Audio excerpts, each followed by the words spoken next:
Si je le refaisais maintenant, ça, là. Si tu me remets dans le premier virage, là, tout de suite, maintenant, là. Mais mec, c'est fini. Voilà, moi je me mets à la 8. Confiant.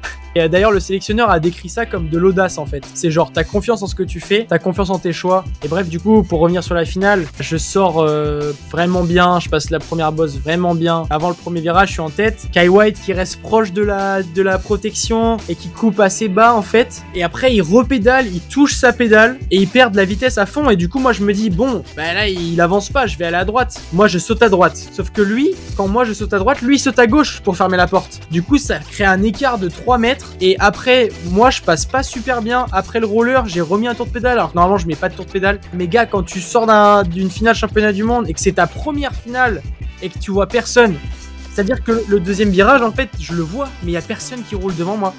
Tu vois, Kyle White, il est à côté de moi à ce moment-là.